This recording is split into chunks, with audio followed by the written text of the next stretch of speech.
Meu nome é Jorge Luiz Silveira Correia, eu sou advogado especializado na área de direito tributário. A minha formação vem de Brasília, onde eu fiquei por mais de 38 anos. Nesta atividade tributária e na advocacia, eu pude desenvolver um trabalho a partir de 5 de setembro de 2002. Mas aí é onde nós começamos o nosso timeline do nosso processo.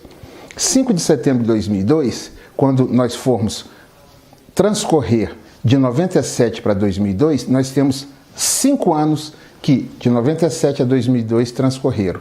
Por que 5 anos? Porque aí eu vou usar o decreto 20.910 de 1932, que é o único decreto que regula a prescrição quinquenal do Brasil, e ele lá no parágrafo único do artigo 4º diz que suspende a prescrição o protocolo.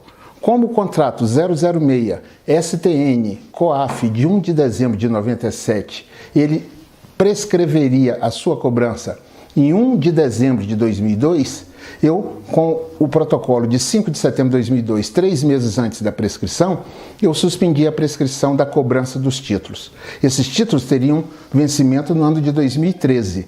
Com a publicação deste contrato dentro de uma resolução do Senado Federal, dentro de uma lei, onde o Fernando Henrique, pela a Lei 9496 de 97, a resolução do Senado Federal 131 de 97, com a resolução do Senado Federal também, a 7095, que deu eficácia a esse contrato 006, nós pegamos o início da cobrança desse título.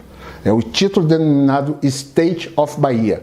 O State of Bahia ele tem uma particularidade, ele está avaliado pela Fundação Getúlio Vargas, ele está traduzido por uma tradutora juramentada, ele está periciado por um perito criminalista e tem toda a legislação que foi batida no bojo do título. É o Decreto-Lei 6019 de 1943. O que isso quer dizer? Que o título, em vez de ser cobrado no exterior, está sendo trazido para o Brasil.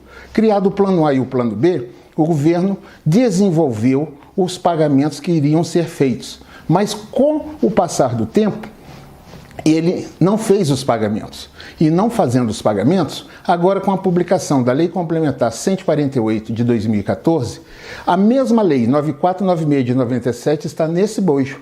E essa lei diz o seguinte, que a partir de janeiro de 2013, a Lei Complementar 148 de 2014, a partir de janeiro de 2013, a União irá pagar à vista, na data dos vencimentos, aos detentores de títulos que não tenham sido objeto de contrato. Esses detentores de títulos somos nós. Nós que temos os títulos, que levamos ao Tesouro Nacional, que tem um órgão que controla a entrada e saída do dinheiro, que é o COAF, e esse contrato é o contrato 006. 23 contratos foram feitos na época, em 97, por causa de 23 estados. Hoje já são mais. Acontece que o nosso é o 006 pelo State of Bahia, que é o estado da Bahia. Este contrato, essa Lei 9496 de 97 está dentro do portal de transparência do Estado da Bahia. Isto posto, com essas formulações, quando chegou às folhas 132 do nosso processo, que eu fui dentro da Procuradoria-Geral da Fazenda Nacional, encontrei o meu processo arquivado. Quando eu encontrei o meu processo arquivado, ao olhar na página 132 do volume 4, eu encontrei um despacho da seguinte forma: tendo em vista a não manifestação do interessado, arquive-se na CAP-SERCOM da PGFN.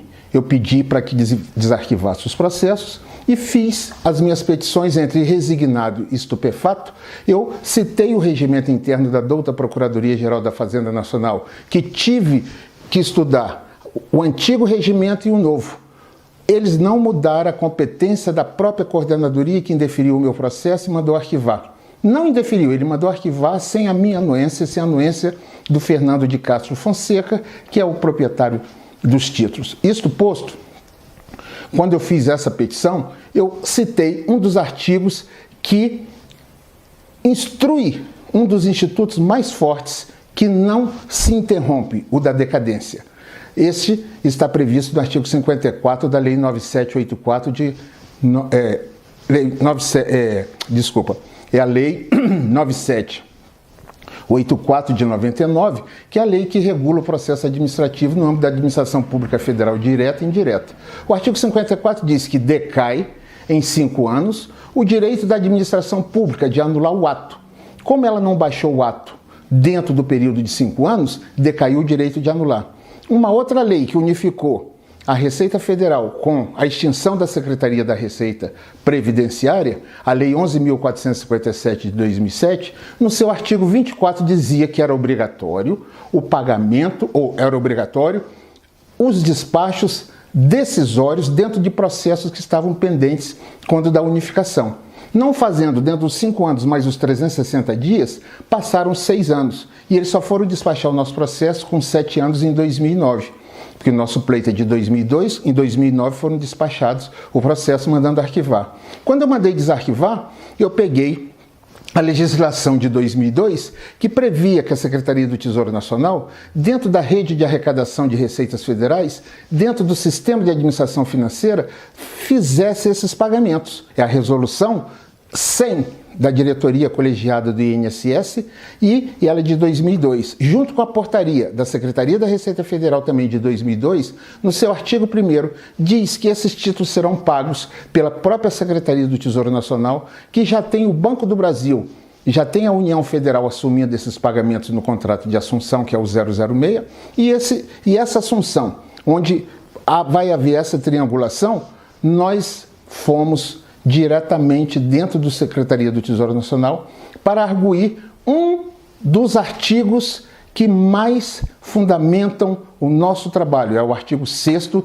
da Lei 10.179 de 2001, que é a única lei que regula os títulos públicos no Brasil. E ele lá no inciso 8º do artigo 1º diz que esses títulos assumidos pela União, e lá no artigo 5º diz, junto com o artigo 6º, terão poder liberatório de pagamento de quaisquer tributos federais, óbvio, permitidas cessões de créditos, nos termos do artigo 286 do Código Civil de 2002. Toda essa legislação nós temos como passar para qualquer um que vier nos consultar. Hoje nós estamos numa fase mais adiantada, com os clientes sendo habilitados, com a informação dada pelo Tesouro Nacional e com a informação dada pela Secretaria do Tesouro Nacional aos processos que nós estamos suspendendo a exigibilidade enquanto se cruzam essas informações. Leis complementares saíram após a 148. A 151, no seu artigo 2º, diz que os depósitos em dinheiro serão feitos em processos administrativos não tributários em dinheiro. Obviamente, aí que está aquela apuração do termo de convalidação de valores do decreto 8616 de 2015, que regulou a Lei Complementar 148. Para finalizar, tutela de urgência prolatada numa medida cautelar do mandato de segurança 34.151 do Distrito Federal, da lavra do excelentíssimo senhor ministro Dias Toffoli, do Supremo Tribunal Federal, diz que é para se abster. Quem é para se abster? Todas as autoridades, o presidente da República, o ministro da Fazenda, o secretário do Tesouro Nacional, o procurador-geral da Fazenda Nacional, o advogado-geral da União, o coordenador de haveres do Tesouro Nacional, é para se absterem de quaisquer sanções com relação a este contrato 006, em especial aqueles que estão no parágrafo 2º da cláusula 2ª, que somos nós, os detentores de títulos, que a União vai pagar à vista na data dos vencimentos. Contrato de reratificação, feito agora no Diário Oficial de 2017, já está no 5º termo de reratificação. Em 2002 foi pago um título do Estado do Rio de Janeiro, que também está publicado em Diário Oficial. E assim nós fazemos todo esse apanhado de legislações para fundamentar nosso pedido de revisão e extinção de dívidas junto ao Tesouro Nacional, que vai informar a Receita Federal, porque esta é uma receita administrada pelo Tesouro Nacional. E eu agradeço a participação. Muito obrigado.